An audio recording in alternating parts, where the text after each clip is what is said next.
impacts of COVID-19 on households in ASEAN countries and their implications for human capital development. So Dr. Peter Morgan, the Senior Consulting Economist of ADBI. So microphone is yours. Okay, thanks very much. So this is joint work with my colleague Long Trin at ADBI. Let's see, okay. So the motivation contribution, the outbreak of COVID-19 and the resulting falls in demand due to both uncertainty and policy interventions such as lockdowns, social distancing, and travel restrictions are having a severe impact on Asian economies and hence on Asian households. In particular, many schools closed as a result of lockdowns, and this led to an unprecedented large-scale switch to online learning. However, we find that many children in affected areas were unable to take full advantage of online learning even when it was available. So the objective of the study is to identify the degree to which children could take online courses and the factors that affected this. And I think this should provide evidence on the negative impacts of the COVID-19 pandemic on human capital accumulation and point to possible policy recommendations. And the unique contribution of the study is that it uses a survey sample of 8,000 households in 8 ASEAN countries taken from end May to end July to capture the effects of the COVID-19 pandemic on household income, employment, experience of financial difficulty, children's school attendance, the availability of online learning, the degree to which the children took online learning courses, and the reasons why they were not able to take the courses fully.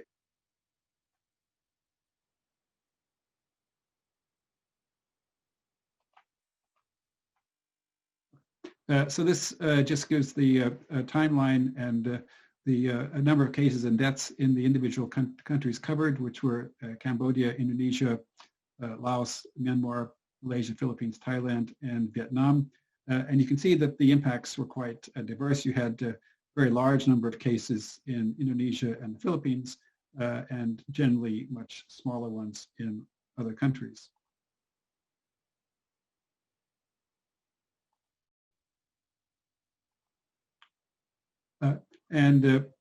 This chart shows the severity indices of the non-pharmaceutical measures, and you can see there was quite a variation amongst countries, generally most strict overall in the Philippines and least strict in Laos.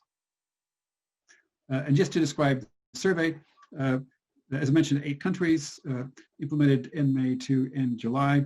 The methodology was computer-assisted telephone interviews, since obviously face-to-face interviews were not possible due to the pandemic. They were nationally representative samples, 1,000 households per country, and the questionnaires collected information on household characteristics, urban versus rural, various characteristics of the household head, such as gender, age, and then household income, education and household size, income and employment changes due to COVID-19, financial stress, coping strategies and expenditure changes, and finally, what's the target of our study is children's school attendance, availability and use of online learning, and reasons for less than full use of the online courses. And this shows some of the breakdown of the sample by country. So here, Sec 1 is the highest income group, and then Sec 2, Sec 3, et cetera, are lower and lower income groups. So going on to some of the straight results from the survey, this shows the change in total household income. So the way you read this is the bars show the percentage of households in each income impact group. So the red bar is no change in income, and this is relative to the base period of end 2019. The green bar is the percent showing decreases of 1 to 25%. Purple bar, percent showing decreases of 26 to 50%.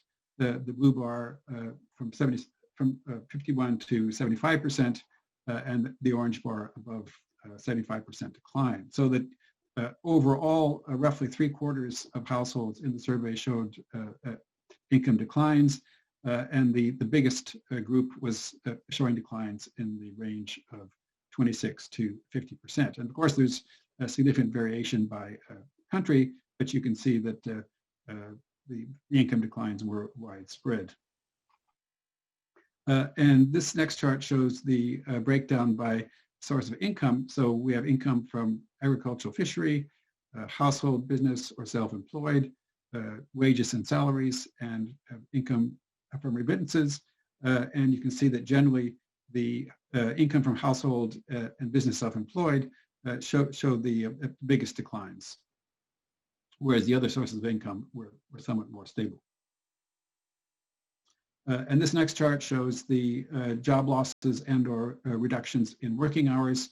So this is the percentage of households in each country with at least one person who either lost their job or at least had working hours reduced. And you can see the Philippines had the most, almost 3/4, where most of the other countries were in the range of 30% to 50% of the households. And this next chart shows the percentage of households experiencing financial difficulty. So the red bar is those who did have financial difficulty, 55% overall. And again, rather significant differences across countries. The largest shares of those experiencing difficulty in Indonesia, Philippines, and Thailand. Now going on to the regression work. First, we're looking at the factors that are related to financial difficulty. And so we show the results both for the total sample of countries, which is regression 1, then for the individual countries. So here the plus signs indicate those factors which are positively associated with having financial difficulty, and vice versa for minus. So we can see that the lower the income group, the greater the risk of financial difficulty. On the other hand, if looking at the negative factors, that includes wage income, as we saw previously, relatively high education of the head of household, household head being male, and household head being relatively elderly. And then more plus factors, that is factors which would tend to increase financial difficulty, would be the household size, the dependency ratio, location in lockdown areas, and in particular, having one household member who either lost their job or had reduced working time. So that seems to be one of the most important factors. And the next table shows the results for other countries, but basically the same results. Now, going on to the educational impacts, the first row of this table shows the percentage of households who had children in school before the pandemic, and you can see generally around between 40 to 60%. And then the second row shows the percentage of those households whose children did not attend school during the pandemic. And there's quite a range here. That's 15% on average overall, but you can see very high ratios in Myanmar and the Philippines, and quite low ratios in most of the other countries. And this next chart shows the availability of online learning. So here the blue bar indicates that the school offered online learning courses, the red bar not, and then the green bar partially. And so you can see overall about 60% of schools offered online courses. But again, there was quite a wide variation by country, that you had very high shares in Cambodia, Indonesia, Malaysia, and very low shares in Laos and Myanmar. And then this one is the one of the areas of our main focus, which is the extent to which children attended online classes when they were available. So that here the blue bar represents households whose children did not attend at all. The red bar means attended only slightly, and the green bar most but not all, and then the purple bar they attended all. So overall in the sample, fully 43% of households, the children did not attend fully. Again, quite a big spread by country, but particularly if you exclude Indonesia and Vietnam, the shares of those who did not attend fully are actually even greater than the overall average. And so the next regression looks at the factors which affected the intensity of school attendance. So the first regression corresponds to the blue bar, not taking any courses. The second regression, only a few courses. Third regression, most but not all. And the fourth one, all. And so here the plus sign refers to factors which would tend to increase the probability of not taking all the courses. So again, we see that the low income is definitely associated with that. On the other hand, higher education of the household head and more elderly age of the head of household tends to be negatively associated with not taking all the courses. But on the other hand, having at least one person who lost their jobs or reduced work, or having a household which experienced financial difficulty is very significantly correlated with either not taking any courses or taking only a few. And generally the results for not taking any courses and taking just a few are pretty much the same. And you can see on the other hand that all these factors have the opposite signs when it comes to taking all the courses.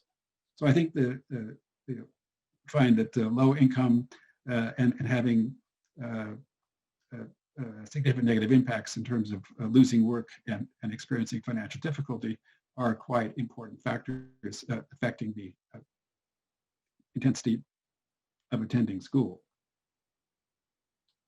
And then we look at the reasons why children did not fully attend online courses. And there are basically four that we asked about. Either they had to do household chores, or they didn't have computers, iPads, or tablets, didn't have internet connection, and the internet connection was too slow or unstable. And you can see that the computer-related factors, either not having a device or not having internet connection, were generally the most important ones. The household chores were much less of a factor overall. And so here we find the factors which are correlated with the various reasons for not fully attending. So we see that, again, low income is very strongly correlated with not having a computer or not having an internet connection. On the other hand, households with higher education levels tended to reduce the likelihood of not having computers or internet connections. And then the age of the household head, the older households tended to be less likely for their children to be doing chores. And some of the other factors, we find that the dependency ratio also positively correlated with not having computers or internet connection, and again, also the declines in household income and experiencing financial difficulty also very much correlated with not having a computer or an internet connection. The unstable internet connection doesn't seem to have been as explained by these factors. So the main findings are that first, nearly 3/4 of households experienced declining income, mostly in the range of 26 to 50%. Income from all sources declined, but that of household, enterprise, and self-employment fell the most, and about 1/3 of the households had someone who either lost their job or had to reduce working hours. Over half of households experienced financial difficulty, and this was positively correlated with low income, young head of household, high dependency ratio, household member with job loss or reduced working hours, and also location in a lockdown area. And when on-learning was available, about 43% of children did not participate fully. Reasons included, in terms of helping with household chores, this was negatively related with the age of the household head. Where the household head was young, the children were more likely to have to spend time on household chores. And then the more important factor, which was the lack of internet connection and or digital devices, this was positively correlated with low income, low education of the household head, young household head, high dependency ratio, income decline, experience of financial difficulty, and household member with a job loss or reduced working hours. I think overall these results are not very surprising, but to me, the main message is that those households which were most vulnerable economically also had the greatest negative impacts on the educational access of their children. So I think that any policy measures which are aimed at increasing access to online learning have to target these more vulnerable households. So let me stop there. Thanks very much. Thank you. We have a question from the Abu Sean Choi. So Abu, please.